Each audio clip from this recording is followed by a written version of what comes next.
Cody. This is Suspend, Disbelief. Thank you for tuning in. This is the show where we talk about the taboo, the paranormal, the mysterious occurrences in our universe. I have a very special guest for us today, Ryker Sixkiller. He is an actor, stuntman, and he's Indigenous as well. So we're going to talk to him a little bit. We're going to kind of get the ins and outs of what his life looks like, what doing stunts in movies looks like, and, we'll talk about some scary stories as well. So thanks for tuning in, guys. Ryker, how are you today? Doing great, man. The drive was pretty good. Weather's Right on. not too bad. Okay. My truck has AC, so I can't complain. Okay, right on. You were in town for the Emmys. Yep. What's that like? It's pretty cool, I'm not gonna lie. I mean, I'm not really one for like awards and whatnot. Sure. But it's nice to dress up and then Yep. it's like a crew achievement, so that's something I'm kind of for. Good deal. And so what are you nominated for this time around? Oh man, so it's all Osyio TV episodes. I'm nominated for 10 different awards.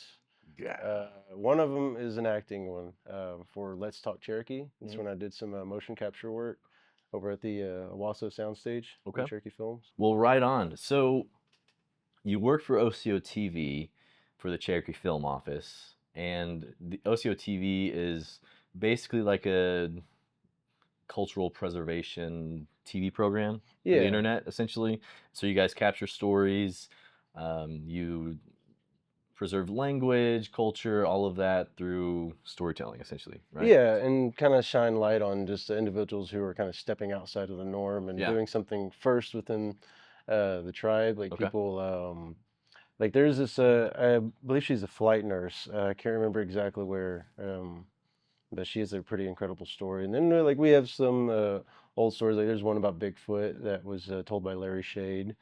I did see that one. That Yeah, was good. man, it's really That good. was pretty wild. I was like, dang, these guys are really out here trying to capture Bigfoot. That's awesome. Yeah, we actually did a story on his dad this year, Mhm. so it'll be coming out I think next year. And so we got to spend some more time with Larry Okay. about his father, and he kind of went a little bit deeper on Yeah. Sasquatch, and it was pretty neat. He's Whoa. like, this is some of the stuff I wouldn't share on Yeah, OCO." I mean, it's not your story to tell. I understand. Yeah, but there's even a story we did last year. Her nickname is Crispy. Her last name's Glass, but Okay. she's in roller derby, in an all Sweet. Indigenous roller derby team over in What? LA. That's And awesome. it's pretty, it's not has nothing to do with like preserving the culture or anything. It's just someone who Yeah. is Cherokee. It's kind of doing something pretty cool. And are you Cherokee as well? Yes, I am. Right I'm on. Are Cherokee. you mixed or anything, or are you just all Cherokee? Yeah, I am Hispanic. I Okay. am Irish, Scottish, and then Cherokee with the long hair clan. Okay, right on. I was told that there's a smidge of Pima in there, but I didn't grow up with any of the family members that Gotcha. knew anything about it, so I Okay. didn't really claim it. Right on. So which one of your parents is native, or are they both native? They're both native. Gotcha. Yeah. Cool. Well, right on. Yeah, they're both half. Okay, well, perfect. So when you're working for Osyio TV, what is your day-to-day like? Like, what do you do on the job? How often do you guys go out and shoot? What's that like? It varies, every story's different. So sometimes there's a call for like a 3 a.m. call time, Jeez. and being out in like different environments. We've been in like 100+ degree heat. We've been out in the cold, been in the rain. Yeah. Like we did a segment on storm chasers. Okay. These two guys from Jay, Nakoma Hutchinson and James. Oh man, I can't remember his last name. But James and Nakoma, both Yeah. storm chasers, both Cherokee. And so it always changes, and the way we prepare for it. But like I guess if we have a shoot coming up, Mhm. we are all in the office. We all come together and discuss about the story, Yeah. and then we all just kind of go around about like ideas of the direction and the theme and Mhm. whatnot. And then we have a crew of so each department has individuals in it. So our camera department, we have 4 people, 4 cinematographers, and we kind of rotate on who is DPing a story. Okay. So for the Storm Chasers, for instance, that was one I was DPing on. Nice. So I met with the producers, the director, and the editor, and we all kind of came together and discussed what we wanted to see, Mhm. whether it be reenactments or just following them closely, when to film in 60 frames per second, 24 frames per second. Sure. And then after that story was done, we rotated. The next guy took on the next story. Okay. Nice. Sorry guys if that kinda was all over the place. No, you're good. So you guys all kind of do it all. Mhm. That's awesome. That way you guys all kind of get to learn how everything works Yeah, and put your own style on kind of I'd everything say in its own way. I'd say it's a little unorthodox, like Definitely, yeah. because like we're not true like DPs. Like we Hmm. step outside and like I'll do grip work as well, Sure. you know, and all of us kind of do that. We all have Hmm. swing into different departments, Yep. and like our producers are our directors as Yeah. well, you know. So yeah, it's a little bit unorthodox, but we kind of have this neat flow and chemistry to work together. Nice. Sweet. So, how long have you been working with Osyio TV? I just hit my 3-year anniversary. Nice. Yeah, Right on. All right, so let's yeah. talk a little bit about your acting. How long have you been acting? What made you want to get into it? Oh man, see that starts back when I was a kid. I Okay. was always involved in like school plays and musicals, Nice. all throughout Marietta, and I was fortunate enough to have the whole school was Yeah. fortunate enough to have Mrs. Richart as the music or performing arts teacher Okay. because she always had us in different competitions, and we'd win too. Wow. Um, What schools did you go to? Marietta, Oh, it's over Marietta. in Stillwell. Yeah, Okay, right on. so she taught us how to do river dance. We did all the classical Yeah. musicals. Gotta honor your Irish heritage, Yeah, I huh? know. That's But funny. it's the thing that she really was passionate about, just music and Yeah. entertainment, and she like had us learn all these different things. So a lot of kids Nice. coming out of Marietta already had all these different experiences and skills. Hmm. And so then when I went to Sequoia in Tahlequah, it was a little cool, too cool to do some of this stuff because I got into football and Yeah. whatnot. But then around junior, senior year, those 2 years, I got into media production with Don Franklin's class, Okay. and then got into drama with Mrs. Ray's class, and then kind of got a love for it again, Yeah. you know, for entertainment. Kind of figured out how to make films, Mm. and so me and some friends make some skits, and then just over time, one thing led to the next, and I kind of realized I was like, I could probably Yeah. take this serious, and I got an agent over in. This is all in high school? No, sorry, yeah, I kind of skipped. So Oh, you're that good. was when I finally decided to do like some videos and whatnot. Yeah. I was at the end of my senior year, Nice. and so we did that for a few years. I traveled around a little bit. Like me and my wife lived in New Zealand for a Mm. year, or for almost a year, and yeah, is when we got back, we moved to Tulsa, and Mhm. I got an agent, and that's when I really kind of started taking it serious and trying Okay. to learn as much as I could, and realized I did not know anything about the film industry because I thought, you know, when I was making videos, I was like, oh, I know what I'm doing. Yeah. No, I didn't know anything, and I just slowly like just networked, and Yeah. like I was really curious about how things like how people operated on set, Mhm. and so like for instance, I had a gig in El Reno and I either could be on set working or it could be and hanging out, or I could be in my hotel. Mm. And I didn't really have any money at the time, and Mm. so I was like, I don't want to just hang out in my room all day. Yeah. And so I'd hang out That's on lame. set. Yeah, of course. Yeah, and so I'd watch the grips, and they would, Yep. you know, tinker around with the lights. They'd put different gels on, and Mhm. just these little bitty movements too. And so I was like, okay, man. I was like, what are you doing? Okay. And so I asked a lot of questions. Just about anytime he did something, I Mm. asked a question. And he, man, this one was lucky enough, honestly. Like, so a month after that, Mhm. I ran into that same guy. His name is Greg Price. I ran Okay. into him at a quick trip at 1 a.m. in Tulsa, Mhm. and I was like I was really broke. I was having some Yeah. financial problems because I had quit my job to pursue acting, Yeah. and the gigs That's just a big leap. stopped. That's a Well, big like I leap. had some gigs lined up, Sure. and yeah, it was, and Mhm. I was way over my head. So I ran into him at Quick Trip, and I was like, "Hey, Greg," and he's like, "Hey, dude," he's like, "What are you doing for work?" And I told him, I was like, "I'm just acting," and he's like, "Well, how's that going?" I said, Yep. "It's not going good," and so he told me, he's like, "Man, you asked enough questions. Do you want to be a grip?" Wow. And I was like, I told him, I was like, "I don't know anything about being a grip," Mm. and he's like, "I'll teach you." Yeah. And so it's people opportunities like that, you know, people that gave me an opportunity like that. Yeah. I really try to take advantage of, Of course. and it's happened several times. Like he, you know, took a risk with Mm. me because I didn't know what I was doing, and I Yeah. could have just fucked up his shit. Yeah. But he brought me along to all these commercials and really showed me what to do and how to do it and what to pay Mm. attention to, and just kind of how to operate on set. Yeah. And then it was the same thing with Ryan Redcorn because I went to the Hard Rock and I worked at for security for a while, Mm. and that kind of got old, you know. Yep. After stopping fights for several years, I was talking with Ryan, and he again offered me a job, and I was like, hey, I barely know anything, Yeah. and he's like, yeah, it's all right, you'll learn on the way. Mm-hmm. And it's because of people like that giving me opportunities. It's definitely helped me to navigate and find my way. Okay, right on. What about Sorry, man, I was stunts? kind of rambling on for a while. Don't worry about it. That Yeah. was great. No, it's all great information.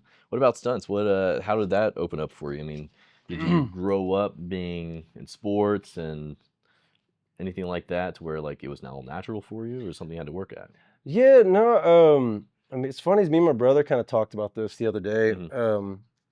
because I just, like I told you, I landed a pretty big gig recently, and so we were just kind of going back, and he was like, he's like, I think you're a little bit, you had a little bit like higher pain tolerance because the way we grew up, we grew up, my brother, my cousins, my sisters, we all grew up in the woods together, Oh yeah. and so we always just went out like causing trouble, Mm-hmm. jumping off things, getting hurt, and being rough with each other. Yeah.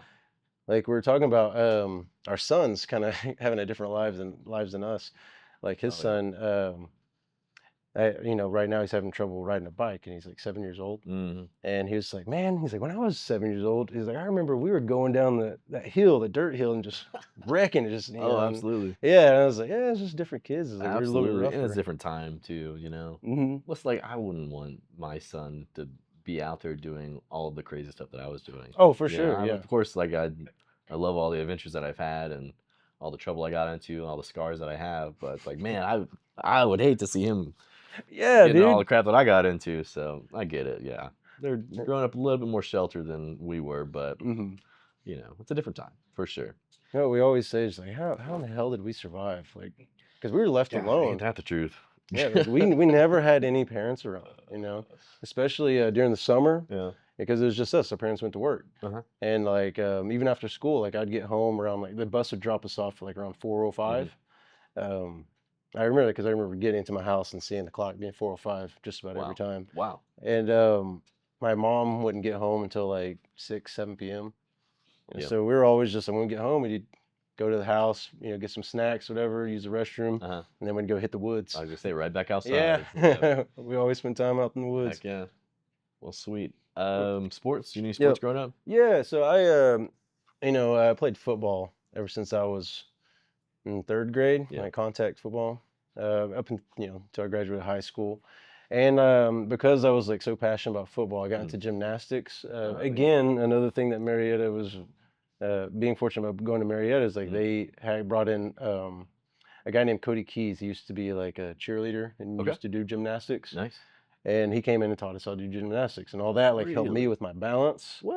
And like That's it taught me awesome. how to like roll, control my Yeah. body, Yeah. which now I carry over into stunts. Absolutely. Yeah, so I feel like that definitely gave me like a heads up and Yeah. an edge. Yeah. I was a backflip kid. Oh yeah. So I watched way too many movies, mainly like martial arts movies, Karate Kid, Mortal Kombat, Power Rangers, and so like my parents couldn't afford gymnastics or anything like that. We weren't fortunate enough to grow up like that, and so it's just me and my friend Bryce. He'd come over. I'm like, let's go learn some flips. And so we had a trampoline. We just do flips on the trampoline, and then we do flips off the trampoline, and then we do flips off the house onto the trampoline, and then eventually we were just able just to do everything off the ground. And so I could do backflips, full backflips, backflip off the wall, all of that stuff. So I wanted to do stunts so bad growing up, and got into martial arts, did MMA, and all hell that yeah. stuff as well. And so it always just looked so fun to me, and I was just so into like kung fu action style movies. Tony Jaa, Oh yeah. Jackie Chan, Jet Li, and then there's the guy that came out with the Raid movies a couple years ago. Those were Oh, yeah. unbelievable. I forget his name, but Yeah, yeah, man, he's I a admire it. different That's name. awesome for sure. So I guess we probably should have talked about the movies that you've been in so far. Let's talk about your filmography. What all have you worked on? Things that people might recognize. Well, the big ones, of course, are I was in the first 2 seasons of Res Dogs in Nice. 3 different episodes. The first episode was when Uncle Brownie, and then the Okay. flashback, he's knocking people out in the bar. You'll see me get knocked out a couple times. Heck yeah. And then the next episode was the hunt. I can't remember. I think it's titled like that. It was Paulina, Okay. Willie Jack, Oh yeah. It's a and good she's one. talking about wanting to be a badass MMA Uh-huh. fighter. I'm the guy that she slams in the Oh, MMA in the okay. octagon. All right.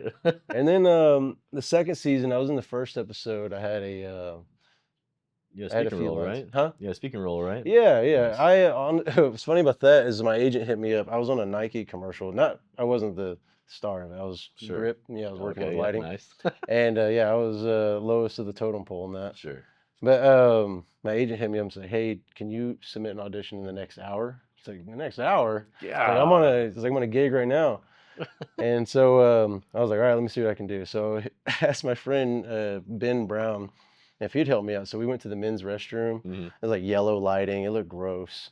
And Wow. I was like, well, I'm probably not going to get it, but oh well. So I submitted, and then I ended up getting it. But Well, I that's say awesome. those are the big ones I got. Yeah, for sure. I mean, Um, that's what I'd recognize you from is, the one speaking role you had in Reservation Dogs. But check you out on IMDb. You did some work in Killers of the Flower Moon as well. Yeah, I had 2 scenes on that one. The first scene that I got to do is more of like a glorified background because all I was Okay. doing was just sprinting. Like there's race cars like driving by, Yeah. and I was supposed to be running with them. Oh, And I mean, wow. I did get pretty close, Okay. but there were also other extras like Nice. that were running next to me, Yeah. and I was like, this felt kind of weird that we were separated. It's like you guys are basically doing the stunt with us. Wow. That's wild. And then the second scene is at the block party at night. I was one of the guys shooting the bell. Okay. And I was the one Nice. that was like overly happy. I was smiling way too big. Heck yeah. Yeah. That's what's up. Yeah, I say those. Echo. I was Yeah. gonna say Echo this is probably my favorite role that you did. You did the stickball scene, right? Yeah, yeah. Let's talk about it, man. That was wild. Honestly, I probably shouldn't have gone. Because like I got one of my friends. Her name is Brandy Lewis. She's a stunt Okay. performer. She's incredible too. She's doing all kinds of work. Okay. But she hit me up about it and said, "Hey, reach out to this guy.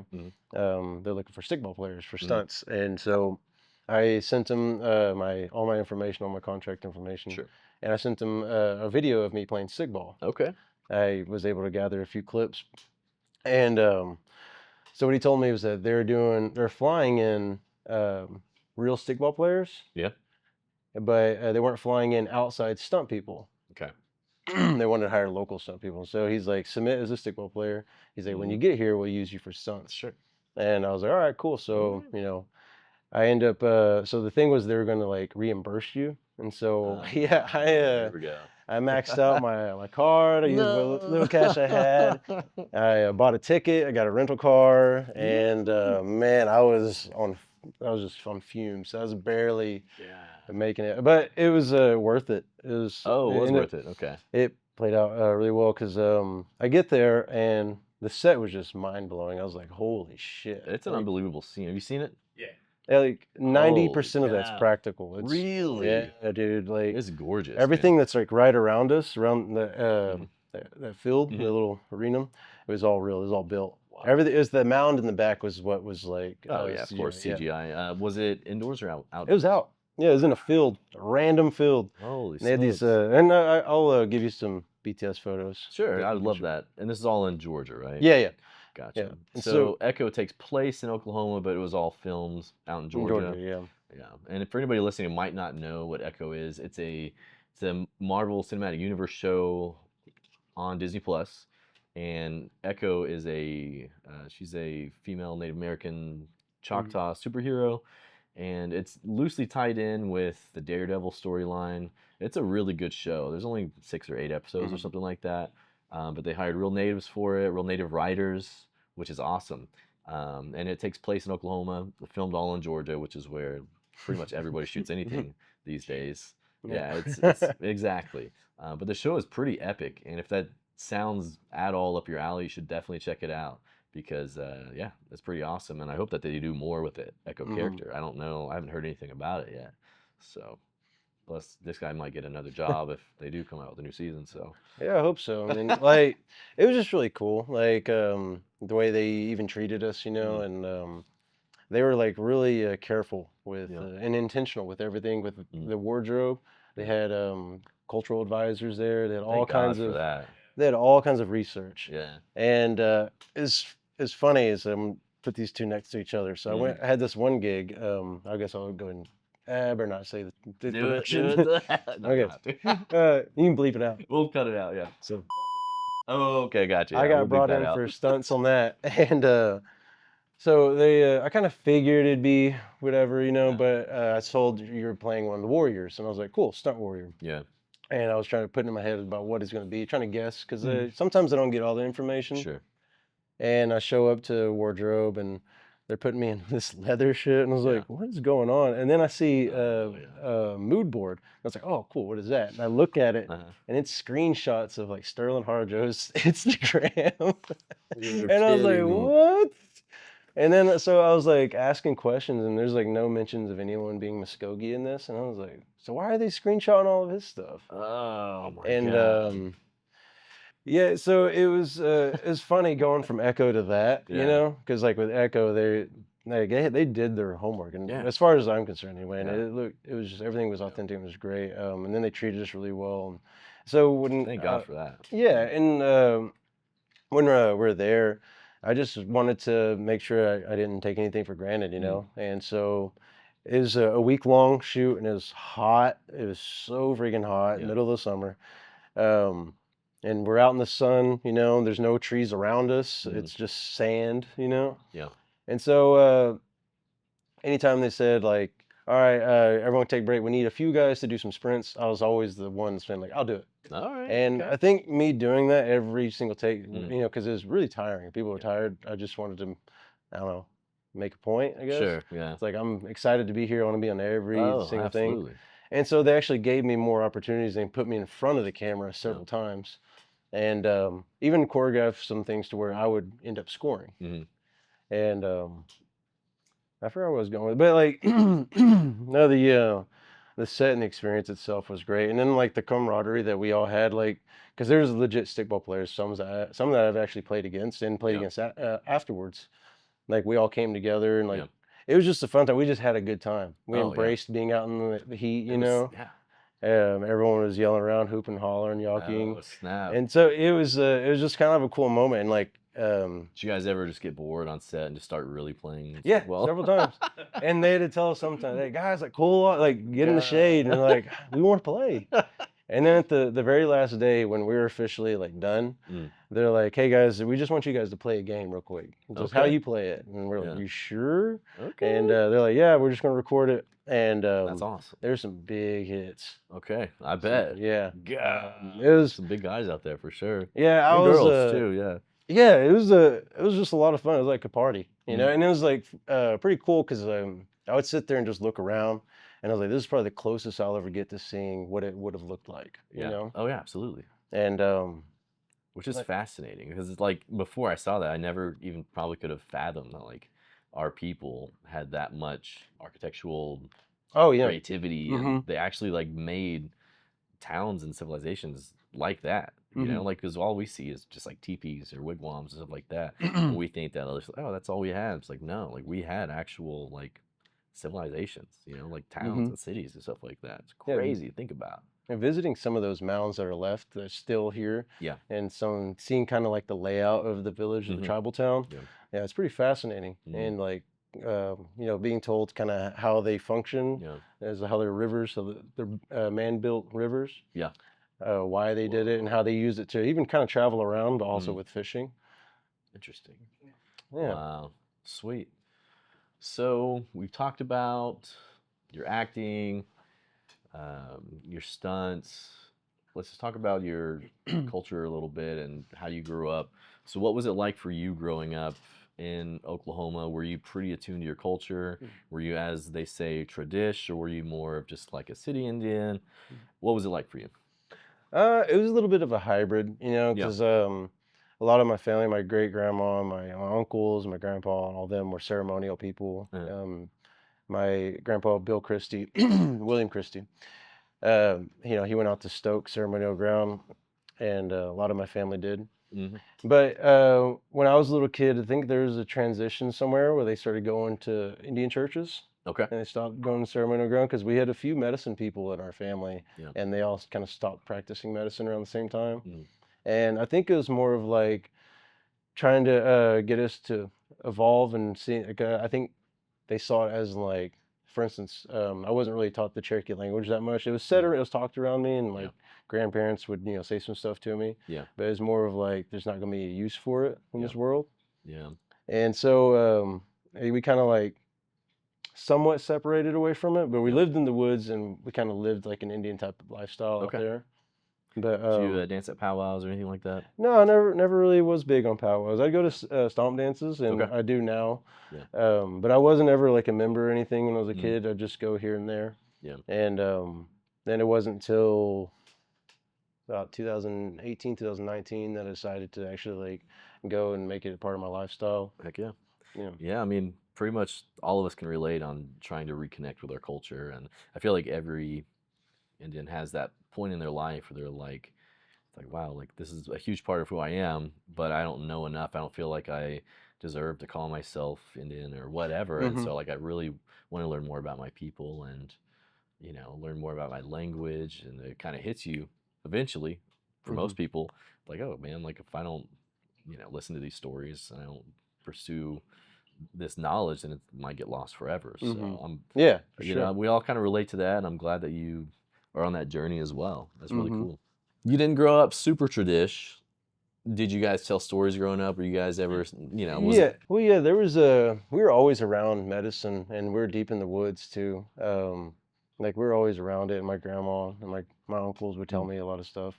And then, I had a few experiences yep. too, mainly just about, skeelies, shapeshifters, Ooh, all um, right. little people. Um, What do you guys call little people? I don't know. My family always just said little people. Yep, exactly. And some people think it's just taboo to even say little people, Yeah, see, which that was the I didn't thing grow up too. that way either. I mean, we call them little people, or we call them Minnipees, or Comanches call them Nunnipees. None I of you. think most times just little people, and then some people were like, don't say Mhm. like LPs. It's like, oh, okay, I didn't grow up See, that way. that So was my family. They were okay, like, never talk about them. And like, there was a phase, there's a point when I was a kid. I'll tell you this story. hmm There's a few more I'll tell you off air. okay, But I was a kid. I can't remember how old I was. It'd have been like 10, 11, yeah, 12, somewhere around there. But I was at my grandma's house. And I forgot why we brought up little people, but I did. And she was like, you better stop. And I was oh, making jokes about like what I'd do if I saw a little person. yeah, Because like at that time I was just like, whatever, this is none of it is real, just people yeah, making up stuff. And she just kept telling me like, I'm warning you, you better stop. And so then I went to bed that night, and this was the last time I slept with the TV off for a while. okay, And so, so I went to bed and I laid my head down. It felt like for a second, and I felt something grab my ankle and shake it. And then then I immediately went. I just twitched in my sleep. of That's all it course, was. I yeah, of twitched in my course, sleep. The moment I laid my head down, I didn't even close my eyes. Something like grabbed my ankle and shook the entire bed, and I started screaming. It was embarrassing. It was really. I made a noise that I can't replicate. Came deep within. that is absolutely horrifying. That's honestly like one of the deepest fears that people have. Like they won't sleep with their feet outside of the blanket because they're afraid someone's gonna like reach in and like tickle their feet or Oh, whatever. dude, it literally felt like something had a death grip on my ankle. Set up in my grandma's house, that bottom room, Yeah. it was the basement, and that was the Mm. room that no one wanted to sleep in because it's scary. And this house had like a couple scary spots. Like there was Okay. that basement, and there was Yeah. this hallway at the top. Yeah. I don't know. Oh, in a room. But anyway, so I remember getting to the edge of that bed, and there's like a TV when the Hunchback of Notre Dame type, Uh-huh. big old block. Oh, And absolutely. Yeah. there's a VCR with my brother's high school football highlight film, and hmm so I like pushed it in, hmm and it's one of those ones where it'll just automatically start playing, and then once it's done, it'll rewind and play again. And so I sat there and watched the same highlight film until Okay. the sun came up. I was so scared, and I ended up telling my grandma what happened. She's like, "I told you." And Yeah. so it wasn't until because I didn't tell that Mhm. story until I hung out with my friend Yep. Bronson Harjo. Yep. And it might have been back in 2019. Okay. And so when that happened, I was, I'd say roughly around is 2002, Mm. early 2000s. Okay. Yeah, and Sheesh. so yeah, I kept my mouth shut for a while. That's funny. So, Interesting. we always, always were aware of things like that. Sure. Yeah. Yeah. Any other paranormal experiences that you made? Yeah. So, Remember? there's one I'll share afterwards, Good. but there's this one. It's kind of weird. We haven't been able to explain it. Mm. So, in my grandma's the same house. There's a hallway, and then at the end of the hallway, there's these 3 bedrooms. Mm. And this back right one, I don't know what it is with that room. Yeah. Everyone that has slept in that room has had severe sleep paralysis. Oh God. Like, and we've all seen the exact same thing. No. And like, it is like, ever since I've moved out of the house, I haven't had sleep paralysis since. Whoa. My wife, we were dating when we were in high school, and so she stayed the night with me. This is after high school, but she stayed the night with me over at my grandma's in that room. Why I was sleeping in there is beyond me. Sure. Do stupid shit when you're younger. Absolutely. But so she went to sleep there, and she woke up like out of breath and Yeah. like kind of really frantic. And I was like, "What's going on?" And she had sleep paralysis, and she was like, "I've never had sleep paralysis in my life." Ugh. And so like my mom, my brother, my uncle, my cousins, my Ah. sister, my wife, Mhm. me, all of us have had sleep paralysis in that room. What was your experience like? Do you remember? Did you see Yeah. So anything specifically that haunted you? oh yeah, for sure. So the one that really messed with me the most, Yeah. I was laying in bed and we're up against the wall. My Mhm. wife is up against the wall, and the TV's like up here in top left. Uh-huh. It's like on one of those swivel things, Yeah. Oh yeah. and the door is kind of by the TV. And I could see the room. Like I could see what she was watching. I could hear it. I could see her enjoying it, like sitting up. Yep. And there was just this figure that was just like standing there at the door, and it just got closer and closer, and then it just was hovering over me. And I was just sitting there in my mind. I'm going, wake me up, Okay. please. I've And been there before. so what kind of pissed me off too is like when I finally came to, Uh-huh. I was kind of calmed down. I told her everything. She was like, "Oh," I was like, "Did I make any noise?" She goes, "Yeah, you're going." And I was like, "Did that not sound like I was in trouble?" Wake me up. She was like, "Oh, I just thought you were dreaming." I was like, "No." I was like, "I was in hell." Just calling out for help. God. So yeah, that room is something that none of us has ever been able to explain. My family have all had like really wild stories. Mhm. Like someone that you'd love to talk to is my mom. She has Yep. some crazy stuff, especially around like what she's seen people changing. Dude, Like let's talk about it. Tell me a story. I'll tell you one. Tell me because what you can tell me without, I'll tell you this one because it involves me. Okay. And so when I was in high school, Mm. I was getting hurt, and it was kind of like happening often. Mm. And so my mom went to go visit her a medicine man that Yeah. she, visited with. I can't remember the conversation that they had on their porch, but he came down, and then my mom mentioned something about his wife, and she saw a cat like just meowing from the door, and he looks back and said, "Hey, she wants to talk to you too," and then said she saw her just come out. Mhm. And I was like, man. But it turns out someone had put some medicine on me to try to get me hurt. Really? Yeah, and Holy cow. it happened a couple times in high school. I guess I'll go ahead and say it's just from what I was told, it was a jealous parent because I was getting a lot of attention in football. Yep. And it's someone from my team. It's incredibly silly what people will do to, I don't know, just be spiteful. Yeah, That's crazy. And that's kind of why I'm like not really big on awards and whatnot, is because my mom, like, it's around that time where it really sunk into. She's always taught me, and my grandma always taught me, like, never be, super proud of and like Yeah. showing your things off. Mhm. It's like be proud of who you are and Yeah. what you've, Mhm. what you're doing, but like don't be showing it off. Mhm. And so, Yeah, because there'll be people out there that will just because you have something that they want, they'll yeah, try to put a curse on you or medicine or whatever. It's crazy, or man. even if like what you're doing Yeah. isn't necessarily an avenue that they want to go Yep. down. It's just that you're Successful. happy. Yeah. Yeah. Ugh. And it's a shame, because Absolutely. like I don't know. I think there's enough room for everyone to succeed, Yeah, and I think the best way we can is just by supporting each other. absolutely. Couldn't have said it better. Hmm. And that's something that we try to do a whole lot here with the Skull Crawlers. You know, we do the podcast and stuff like that, and Hmm. that's all just for fun. But we really want to make movies, and so we've done, I don't know, like 6, 7 horror short films, anywhere from 3 minutes to 12 minutes or something like Hell that. yeah.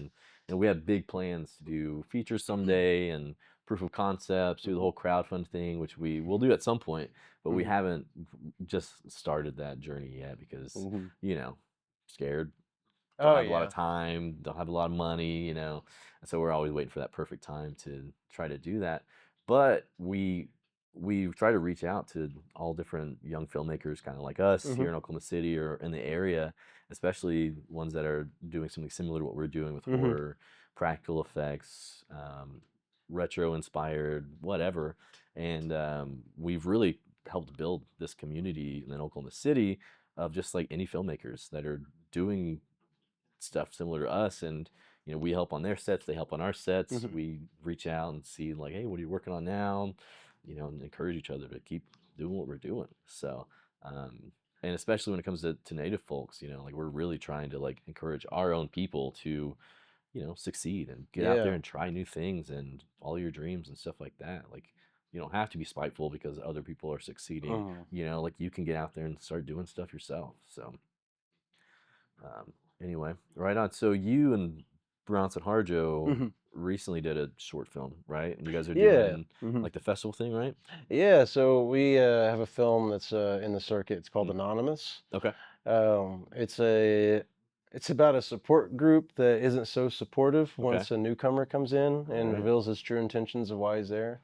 Okay. Um, I just I thought it'd be funny if like yeah, a support group was just kind of all Oh yeah. hating each other, you Okay. know. Yeah.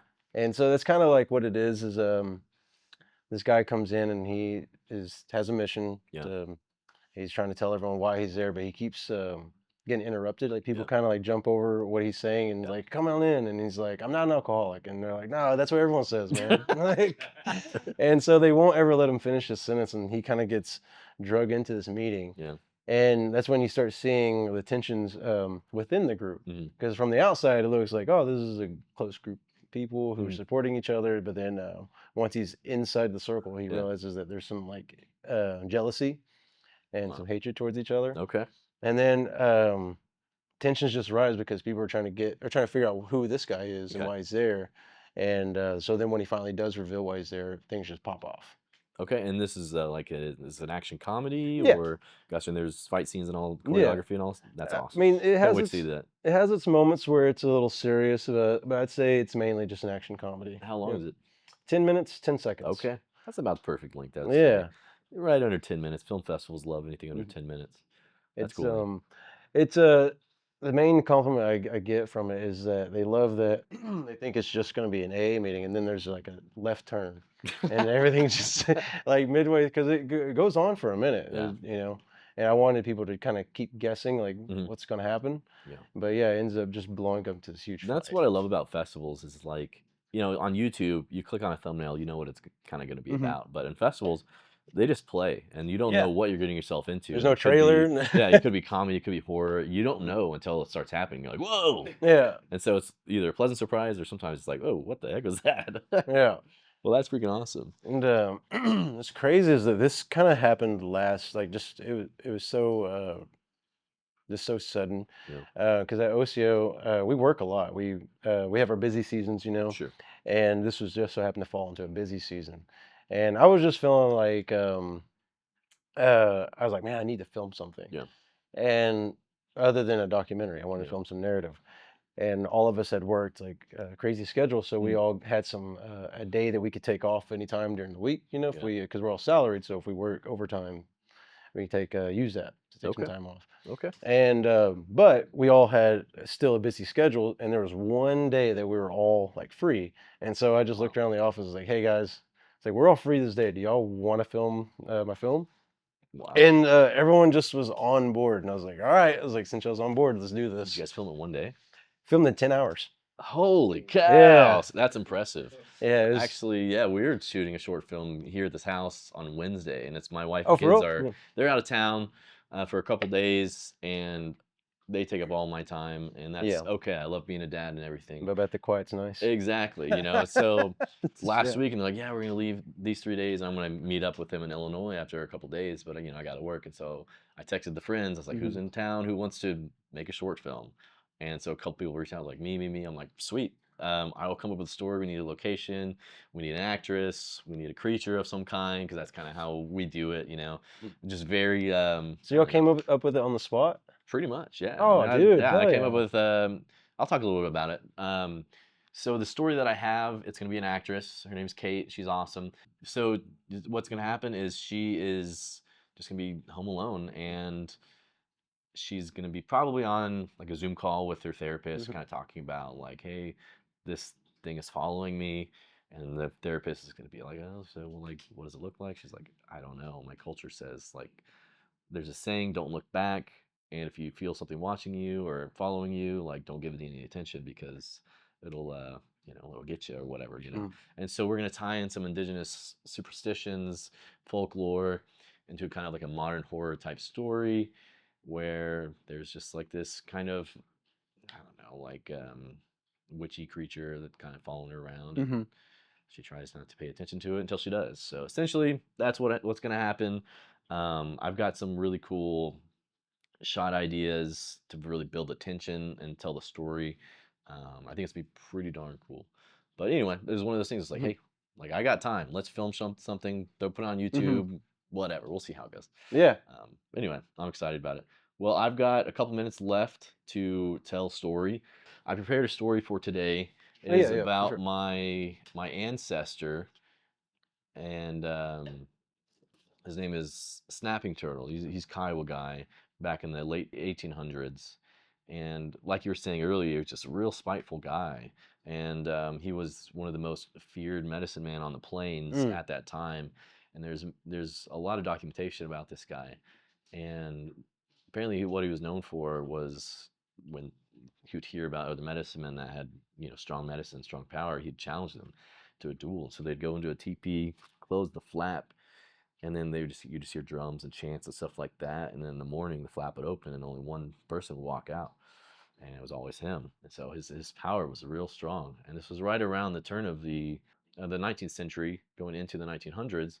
One of the big things was missionaries and Christianity and stuff like that. And so Snapping Turtle, his name is Tonacut. Tonacut, he had his followers. He had wives, and in our culture, it wasn't uncommon for men to have two, three, four wives, especially if Mhm. he was a very powerful, handsome man. And it was just something that our people did. I'm glad that we don't practice that anymore, but it was pretty common back in the Yeah. day. And so he was real strong, and he's real tough, real handsome guy. And it was said that he got his powers from the water. And so apparently his origin was that he was out on raids and stuff like that, and he was close to dying. And so these other people in his party, they went and laid him into the water, and he sank into the water. And when he sank into the water, he was able to breathe underwater, and all these fish and turtles and snakes that would swim by him. And that's how he got his medicine. Was they gave him medicine, they taught him how to use these powers. And of course, he wasn't always evil, he wasn't always bad. It kind of came out to be that way. And so right around the turn of the 19th century, going into the 1900s, Christianity missionaries start popping up all around. And something in our culture, and my tribe specifically, is we bring people in, we adopt them into our culture. And so these missionary women, they came in, and they were telling this story about this Jesus guy, and how he says to do all these things, to love your brother, and to not kill, and all these other things. And they're like, hey, like we have something very similar to that. Like we believe in those things, but we just didn't we didn't know that there were other people that you kind of believe in the same God. And so they're like, your Christian God is the same as our God, same as the Creator. And so they adopted these women into the tribe. They're good people, and they learned the language and they helped them out, and they were good at translating back and forth to other people. And slowly but surely, people in the tribe, they started converting to Christianity. And what happened was people stopped believing in those old medicine ways, and they started believing in Christianity. Started going to church and all of that stuff. And Tonka, snapping turtle, he got fed up with it because this is his power, this is his control that he had over the people, over the tribe. And so he had already like killed many people just with his medicine. He was known for, like, if you crossed his path and you looked at him wrong or whatever, like, you wake up dead, man. As soon as you stepped out of your teepee, you open it up, you drop dead, man. As soon as that sun hits you, and that was that power. That was the way that he Oh did it. shit. And so this is all real, like I said, very documented. And this particular story has been told word of mouth that I've heard since I was a kid, and I've heard bits and pieces, and then I didn't know that there's actual books about what they call the Jesus Road, the Kiowas and Jesus, stuff like that. And they talk briefly about snapping turtle, Tonakut, but I'm putting all this together from documented text Hmm. stories that I've heard, the medicine that he was able to use, um, and kind of telling it now. But he, like I said, he was powerful, and he was even said to have died multiple times. And he told his followers, like, if I ever die, go lay me in the water. And this has happened before. He died, and they laid him in the water, and he would just sink to the bottom. And after like 6, 8 hours, he'd come back to the top, and he looked young and Oh refreshed, and his shit. powers were back, and they're stronger than ever. And so, like, he can even resurrect himself. So these missionaries, these Baptist missionaries, they heard about this Tonakut guy. And Tonakut specifically, what set him off was that one of his followers, his name is Senko. Senko went to Tonakut and he said, I'm not gonna follow you anymore. I'm taking on this Jesus path. I believe in what he says, and he says to love your neighbor and love your brother, and like, this is what I believe. And so, like, I'm not following your ways anymore. Like, I'm going the Jesus road. And Tonaka got real mad, and so he's like, you know what? You're dead.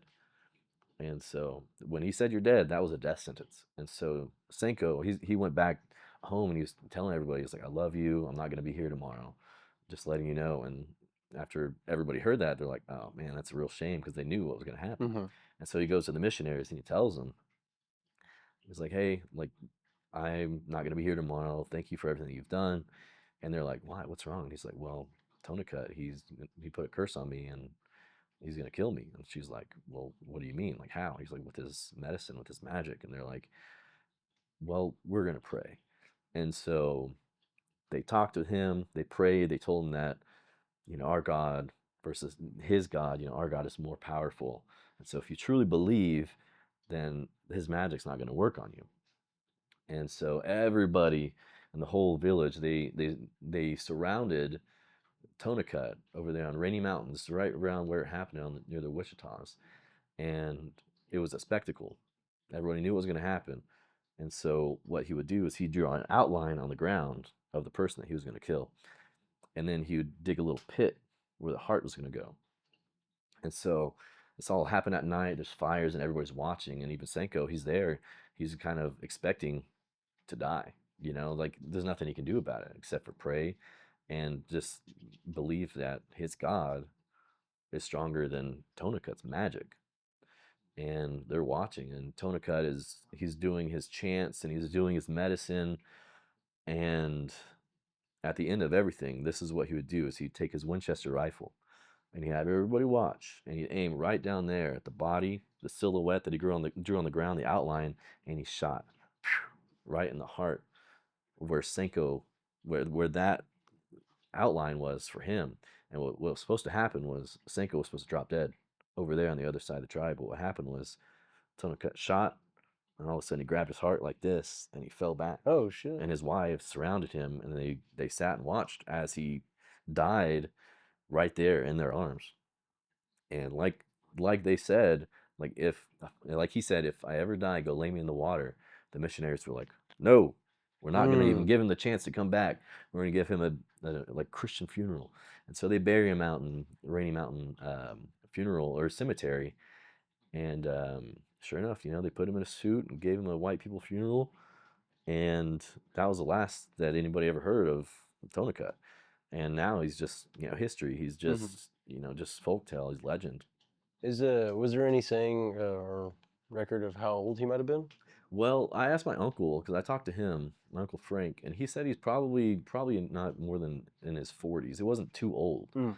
Um, but the story doesn't end there. It kind of gets crazier. Oh shit! Exactly. So a couple decades later, the people down in Wichita's, they decided to relocate the graves and move them to the other side of the mountain. And so they're digging up all these graves, and they dig up Tonicut's grave, you know, and it's marked with, you know, a stone with his name on it or whatever. And they pop it open, and he's not in there. But a snapping turtle crawls out, goes towards the water. And this is just what I heard. This is folktale, this is legend. Um, so like people think that he still might be out there. Yeah, he still might be with us today, which is pretty crazy. So damn, man, that's pretty wild. I know, it's a wild story. What's one I've been wanting to talk about for a while, and I've heard it all growing up around the campfire and stuff like that. And of course, I've heard bits and pieces from different people, and I'm just kind of putting together. I'm like, wow, really? And it's pretty fascinating. But he actually is the kind of the source of one of my short stories that I wrote. I'm an author as well, and so I've got a published short story called Snapping Turtle that I haven't even talked about on the pod before. That was published in 2023 as a part of a horror anthology, and it's basically about like what if Tonica, all that happened, but what if Tonica came back, and what would happen? And it's about two brothers, two Kiowa brothers, who dig up his grave and find his medicine, and they freaking all hell breaks loose. So if that sounds good, guys, I will put a link to the book in the bio here or in the description, so you can check it out. And it's also on what's the word, Kindle as well. So if you guys want to check it out, it's a pretty cool story. And that's my great grandfather, Tonica. That's pretty interesting story. Thanks for I do listening. have one more though. Okay, go holler it out. Let's go. We got time. No, so it was at my grandma's house, and there's like this garage. So my grandpa had built this house, and he just what the garage or the carport was supposed to be ended up becoming a room where we me and my brother work out. When I ended up turning to my bedroom once I went to college, and so around that time, I was about like 18, 19 years old, and we had a dog that ran around outside all the time. And so the steps were the stairs were like attached with the wall to my room, on the outside.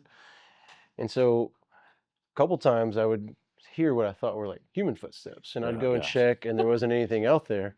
And told my grandma about it, and she was like, "Oh, that's probably your grandpa. He used to walk up and down these steps." And I was like, "Okay, whatever."